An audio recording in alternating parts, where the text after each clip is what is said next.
Have you ever ended the day feeling like you ran in circles all day long, but you still didn't get anything done? Like no matter how early you wake up, there just isn't enough time to do all of those things, even what matters most. If that sounds familiar, I want to gently ask you, how's your relationship with your phone right now? Be honest with yourself.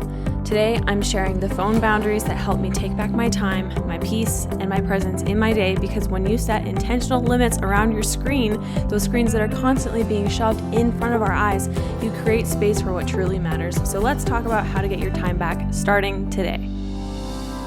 Hey friend, welcome to Modern Homemaker Mom. Feeling stuck in the chaos? Do you find yourself in survival mode juggling all the things? If you're ready to regain control of your home, schedule, and time for yourself, you're in the right place. Hi, I'm Jynae, a wife, mom, and homemaker who turned my household chaos into purpose with simple, flexible routines. I'm here to help you create a cozy, clutter-free home and reclaim your time for what matters most. In this podcast, you'll find episodes around home routines, cycle syncing, and self-care practices so that you can eliminate the overwhelm and create a home that you love. Go grab that laundry basket and let's get started. Before we dive into the teaching of today's episode, I want to invite you into my free Facebook group. It's called Simple Home Routines for Homemakers. If you've been loving the episodes and the content I share here and want more homemaking tips, more encouragement, more routines to support you in your journey of homemaking, you are going to love this space. We share fresh content a few times a week, plus routines, ideas, and encouragement to help you stay grounded and on track. Come join the community and let's do this homemaking thing together. It's so fun to be part of a community of like-minded women. Podcasting can feel a little one-sided because it's just me sitting here with my microphone speaking, and you get to listen to me, but I do not get to hear back from you. So by joining my free Facebook community, there we can foster relationships and I can get to know you, the person listening to my content here. You can join the community by typing in bit.ly/home routines. That's bit.ly/home routines, or the link will be for you in the show notes below. Okay, so now let me be real and transparent with you. If you know me, you know that I'm a very transparent, very honest person. I'm genuine about what I say. And so I thought that I would take some time to share something that I've been going through with you. So really not that long ago, I was finding myself saying the exact same thing every single day. I know that you've probably said it to yourself before. There's just not enough time. I was overwhelmed. I was overstimulated and feeling constantly distracted. The worst part of it is I wasn't using my time the way that I wanted to. I'd sit down to fold laundry or I would play with my daughter. The next thing I knew, I was scrolling. How did my phone get in my hand? I have no idea. It's just this habit. How easy is it for us to just default to pick up our phone on autopilot and we don't even realize that we're doing it? Or think about how many times we carry our phones around in our pockets from room to room like it's our life support. It's terrible, really. As much as I hate that, and it stings a bit to acknowledge, like it really does, when I actually sit down and I reflect on it, I realize that sometimes this is just exactly how it is. Sometimes we need to actually remove those blinders and face the reality of things, acknowledge those weak points, and then move forward from them. My phone is supposed to be a tool, but it had become a thief of my peace, a thief of my time. I realized I had to make some changes if I wanted to get my time and my focus back. And what surprised me the most is that it wasn't these huge changes that made the difference, because sometimes I make things seem bigger than they actually are. Do you ever do that to yourself? It was actually just a few small, simple boundaries. Now, here's something interesting I wanted to share with you. According to a study from Rescue Time, most people spend 3 to 4 hours a day on their phones, and they check their phones up to 58 times a day. Guys, that is 21 to 28 hours a week, basically an entire part-time job. No wonder we literally feel like we have no time in our day because we're glued to these screens. So let's dive into these boundaries that I set up for myself to create this healthy relationship with my phone and my screen time. So my first boundary, and I recommend, listen to me.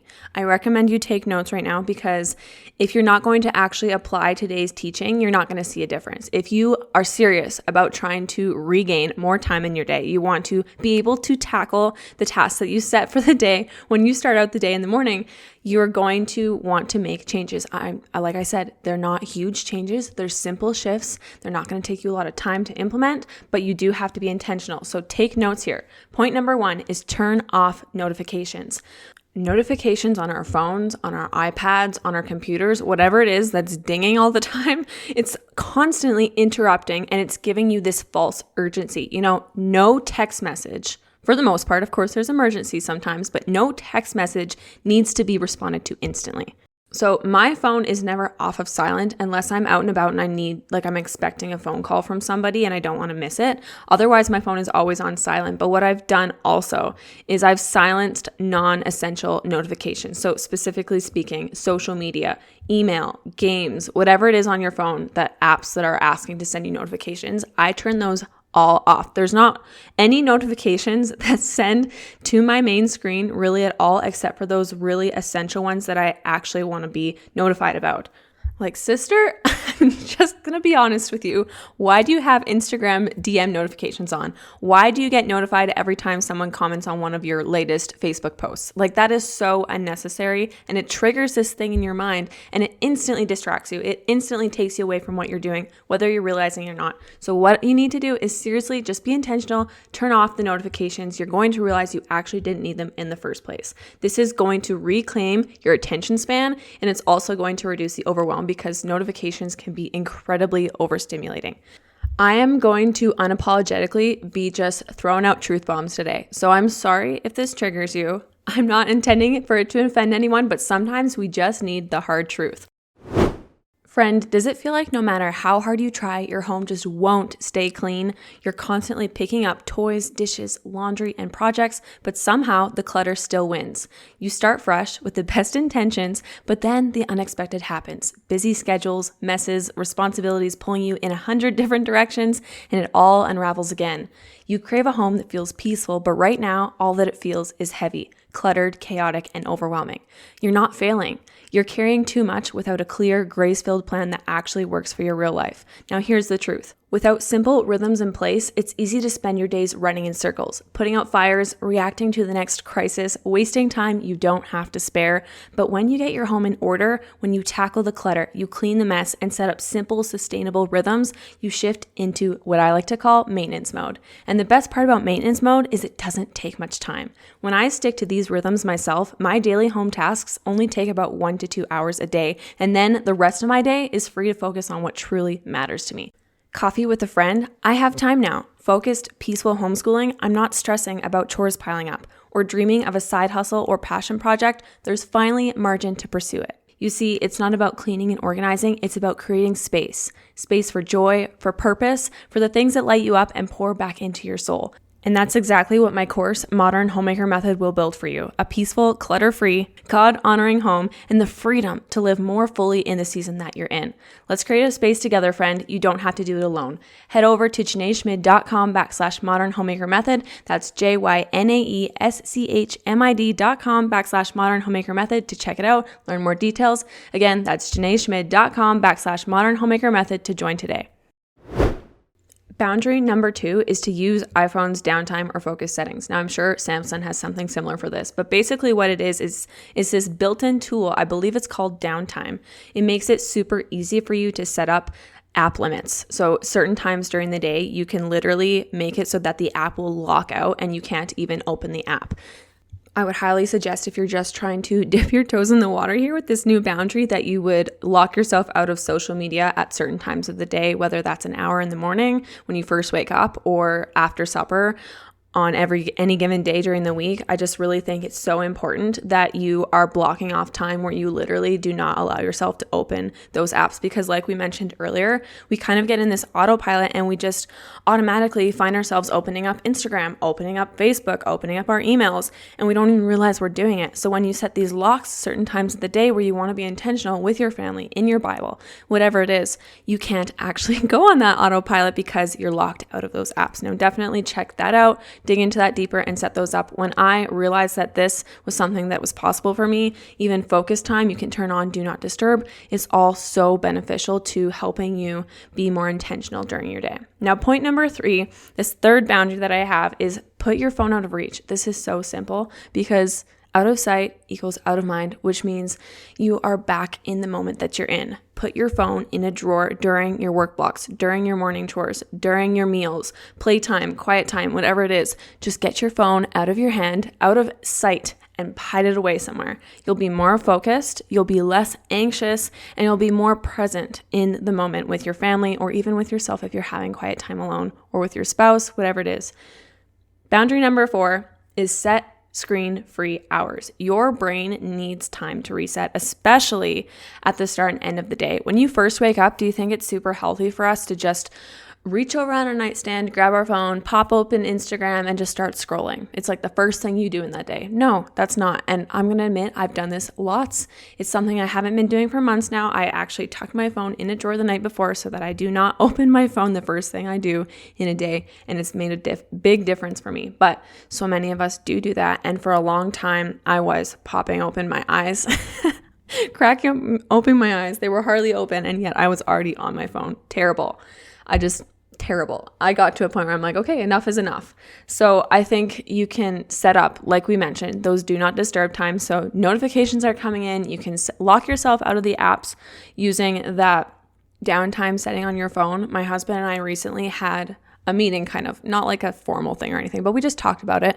And I would recommend you do the same with your spouse. Is we decided together, okay, what do we want our phone boundaries to be? What time of the day in the evening do we no longer want to be on our phones? And so we're like, I think after supper, like 7:30, that sounds pretty good. We'll tuck our phones into drawers. Do not disturb will be on. Those downtime apps will be set up so that there's no temptation there.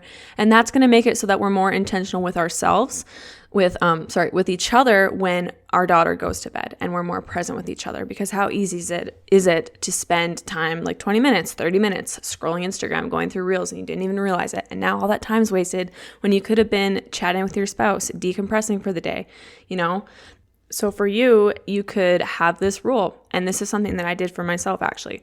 No screen time before I've done my devotional for the day, before I've gotten in my Bible, before I've spent some time with God, or no screen time after, like we have it set up, no screen time after 7:30. Are we perfect? No, we definitely do not keep that every night, but that's a goal that we're working towards. When you set these boundaries, you give yourself more margin for sleep. You give yourself more time for that spiritual connection with God in the morning. You are allowing your relationships to be more intentional because you're being present when you're with the people that you love. It's just so important. Then my last boundary I have to share today, boundary number 5, is go on social media breaks. And let's talk about why they work. Well, first of all, the first thing I want to say about social media is just everyone's highlight reel. And so it's so easy to get sucked into that trap of comparison.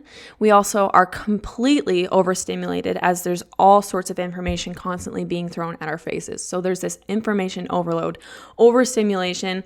All of this adds to stress. As much as you feel like going on Instagram sometimes gives you that dopamine hit and makes you feel good, it actually is giving you anxiety and it's adding to your stress levels.